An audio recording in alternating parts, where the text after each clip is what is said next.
चलो स्वाध्याय 11.1 दाखला नंबर 8 15 मीटर बाजूवाળા ચોરસ આકારના ઘાસના ખેતરના એક ખૂણે ઘોડાને 5 મીટર લાંબા દોરડાથી ખીલા સાથે બાંધેલો છે.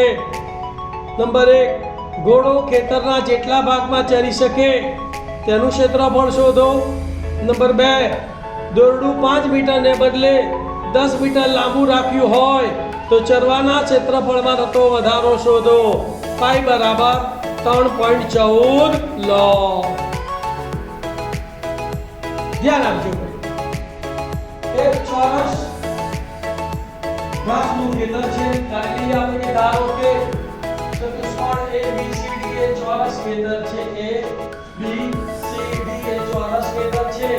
તેની બાજુની લંબાઈ 15 મીટર એટલે આ બાજુ 15 મીટર, આ બાજુ 15 ખેતરના એક ખૂણે ઘોડાને 5 મીટર લાંબા દોરડાથી બાંધેલો છે. ધારો કે અહીંયા એ બિંદુએ ખીલો છે અને અહીંયાથી ઘોડાને 5 મીટર લાંબા દોરડાથી બાંધેલો છે. તો ઘોડો અહીંથી આ 5 મીટર, અહીંથી આ 5 મીટર એટલે કે આટલા ભાગમાં ઘોડો ચરી શકે. ક્લિયર? તો આ શું થયો તમારો લઘુવૃત્તાંશ થયો. શું થયો? આ લઘુવૃત્તાંશનું ક્ષેત્રફળ શોધી કાઢીએ તો આપણને ઘોડાના ખેતરના જે ભાગમાં ચરી શકે તેનું ક્ષેત્રફળ મળી જાય. તો એ વૃત્તાંશની ત્રિજ્યા r બરાબર કેટલી થશે? 5 મીટર. ચોરસ છે એટલે થીટા કેટલો થશે? 90. તો નંબર 1 ઘોડો ખેતરના જે ભાગમાં ચરી શકે તે ભાગનું ક્ષેત્રફળ તો બરાબર વૃત્તાંશનું ક્ષેત્રફળ. વૃત્તાંશના ક્ષેત્રફળનું સૂત્ર શું છે? પાઈ r સ્ક્વેર ગુણ્યા થીટા અપોન 360. પાઈ ની જગ્યાએ 3.14 એટલે દશાંશ ચિહ્ન દૂર કરીએ તો 314/100 ગુણ્યા r ત્રિજ્યા કેટલી છે? 5. તો r સ્ક્વેર છે એટલે 5 ગુણ્યા 5. થીટા કેટલો છે? 90. તો ગુણ્યા 90/360. છેદ ઉડાડીએ તો 9 ચોક 36 પાયો 25 25 ચોક 100 બે દુ 4 અને 2 આયા 157. કૌંસમાં કેટલા વધ્યા? 157 અને છેદમાં 2 ગુણ્યા 4 એટલે 8. તો બરાબર 157/8. એનો આપણે 3 દશાંશ સુધી ભાગાકાર કરવાનો. બરાબર 157 ભાગ્યા 8. તો પહેલા બે 15 લઈએ તો 8 દુ 16 તો વધી જાય એટલે 8 એકા 8. 15 માંથી 8 ગયા તો 7. ઉપરથી ઉતાર્યો 7 એટલે 70 થયા. 8 9 72. અહીંયા 9 લખવાના, અહીંયા 72. 77 માંથી 72 ગયા કેટલા વધ્યા? 5. હવે દશાંશ ચિહ્ન ઉપરથી ઉતારીશું એટલે 50 થયા. તો 8 6 48 એટલે અહીંયા 6 આવશે, અહીંયા 48. 50 માંથી 48 ગયા તો 2. ઉપરથી ઉતારી 0.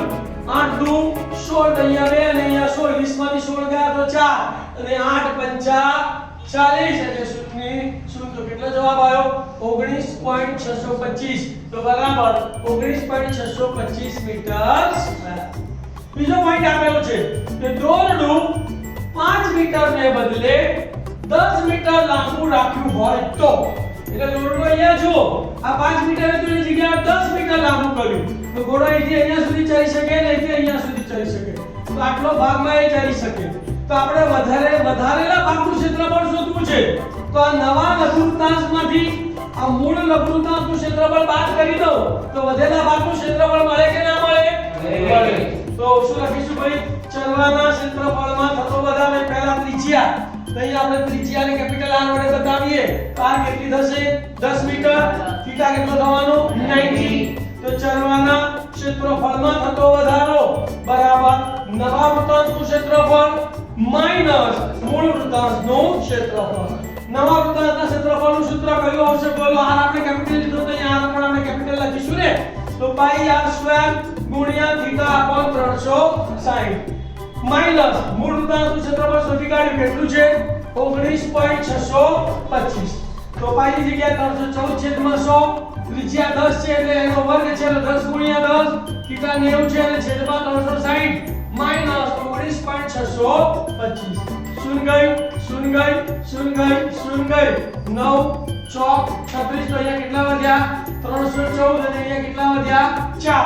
તો 314 ભાગ્યા આપણે 4 કરીએ તો 4 સીતા 28 31 માંથી 28 ને 3 ઉપર ઉતાર્યો ચોકડો બરાબર 4 અઠા 32 તો અહીંયા 8 અને અહીંયા 32 34 માંથી બદલી ગયા તો 2 દશાંશ ચિહ્ન મૂક્યું ઉપર ઉતારી 0 4 5 20 તો કેટલો જવાબ આવ્યો 78.5 તો અહીંયા દશાંશ ચિહ્ન ભાઈ 3 આંકડા છે તો અહીંયા 5 થી પછી 2 બેટા વધારાના મૂકી દઈશું તો 78.500 માઈનસ 19.625 બાકી કરીએ 0 માંથી 5 જાય ના જાય એટલે 5 ઉપર 10 કો લેવો પડે એટલે 5 ઉપર 1 ઓછા થાય તો 4 પહેલી શરૂ ઉપર 9 આવે અને છેલ્લી શરૂ ઉપર 10 તો 10 માંથી 5 ગયા તો 5 9 માંથી 2 ગયા તો 7 4 માંથી 6 જાય ના જાય 8 ઉપર 10 કો 8 ઉપર 7 અને 4 ઉપર 14 14 માંથી 6 ગયા તો 8 હવે 7 માંથી 9 ના જાય એટલે 7 ઉપર 10 કો અહીંયા 6 અને અહીંયા આવશે 17 17 માંથી 9 જાય તો 8 અને 6